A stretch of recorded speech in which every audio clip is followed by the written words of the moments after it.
less than 5 minutes. That's it. And your experience in driving either a car or a slot car will improve dramatically. Now we're going to try to fix a slot car. No, we're not going to try. We're going to fix one. We're gonna fix one. No trying here. No trying. So we're going to fix one. No. All right, let me set this up. All right. So we've got some bits and pieces. So Nick's got a car that's in a few bits, and it needs a motor change, I think. Absolutely. So that's the motor. Okay. A few screws up here. Yep.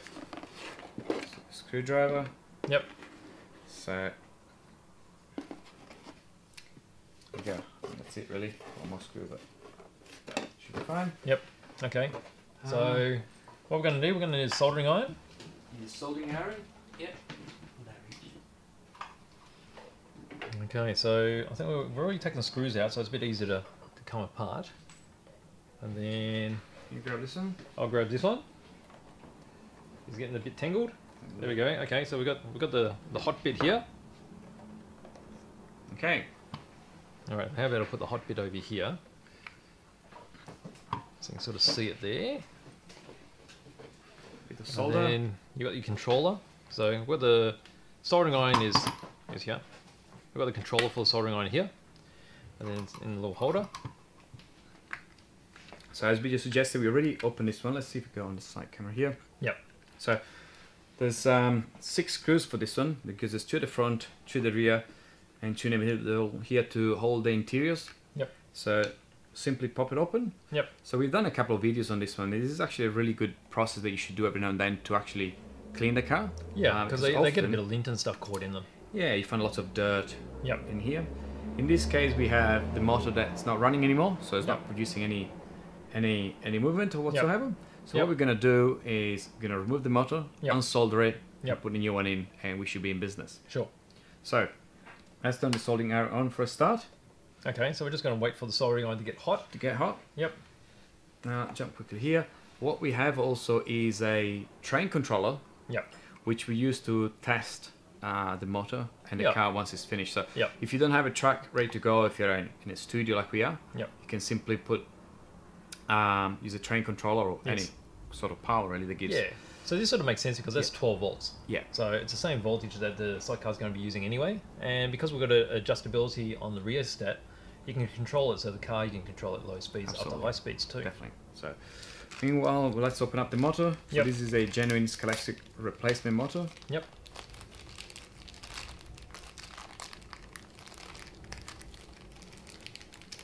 Okay. Here's one of the very slim motors. These are skinny motor, yeah, definitely. So what we can do, we can hold it and have a quick test run on the motor. Oh yeah. So we make sure that actually runs before we do all this work. So you see this motor here. I'm not sure if you see there, but on the end it's got a marking. So one red. So the red one should be the positive. But with these electric motors, it doesn't really matter which way you do it. Yep. You can touch it either way because it's a DC motor. Oh, here we go. Bit more. Alright, cool. So oh, there you go. You can hear it buzzing. Here we go. So that's definitely functioning. So that's working well. So we know the motor is good. So what we're going to do, we're going to pop this off, and it's just a matter of popping it off like this. Yeah, it's just held in with a couple of clips. Yeah. What we're going to have to do now, slowly trying to desolder. Okay, so it looks like it's got the there's a capacitor in there as well. So hopefully, let me see if we can go in the camera so people can see me. There we go. Oh, we've got some zoom actioning. Okay. Yep. Actually, do you want to grab the tweezers? Yep. We'll use these. We're going to use our specialty tweezers here. All right. So let me just grab this here and pull it out. Let's see what I'm doing. Here we go. It's probably locked in. Here we go. There we go. So that's out. That's the next one.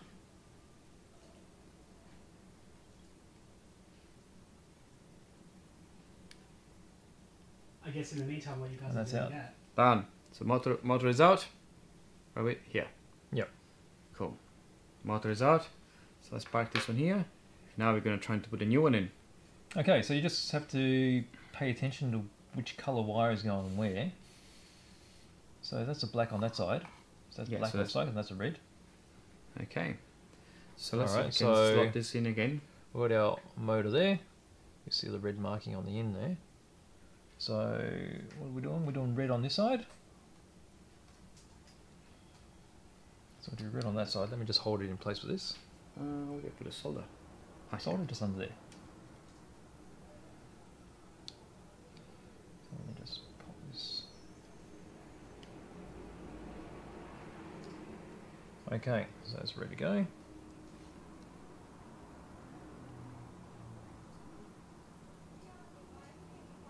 Here we go. Should be down on one side. Now we need to slowly just insert pop that into the other side. Part there. That's good. Okay. Always watch your fingers when you do this. It's a bit hot. That's it. And the second one should be done too. So. Alright, so he's in. So that wasn't hard at all. It's only taken a few minutes just to take the wires off. There you go. So as you can see, solder in the new motor. Solder up. So what we're going to do now is pop the motor back in. Here we go. Click. Yep. That's ready to go. So let's pop the soldering iron away so we don't get burned, and we do a quick test. Sure. There you go. Pop this on here. Okay, so we just solder on the wires on these ends here. So what we can do now is trying to power.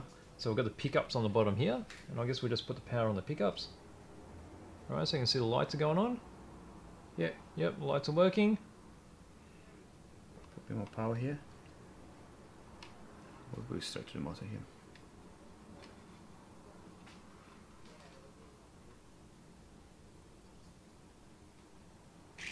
Oh, there he goes.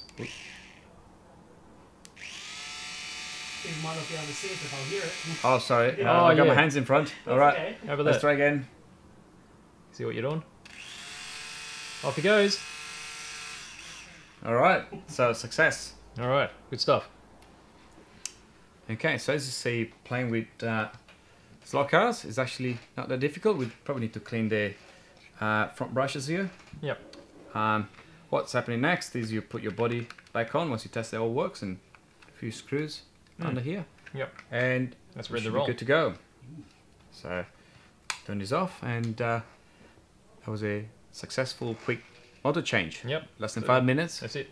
And as you see, like we showed with the car last week for suspensions, even for slot cars maintenance is very easy. You just need to commit to spend a few minutes. Yep. And your experience in driving either a car or a slot car will improve dramatically. Yes. In this case. So. Yes. Very good. Right. So we can park this here. Quick, Keenan brought up a good point about soldering. He says he works, he solders on his HO locomotives, and he uses flux. In this case, flux isn't necessary, I'm guessing, or does it help at all? It's not necessary here because we're using resin called solder, so that's got the flux in it already. Because we're doing very quick joins, that's all you need for quick electrical joints, because the flux, just enough flux is there to help clean and also flow for the solder. Yeah, so I guess flux is really useful when you're doing large areas. I guess a lot of people doing photo etching of actual locomotives. Definitely. So you lay the flux down so it can actually flow within the line. Yeah. So yeah, very rarely we use flux. Definitely, yeah.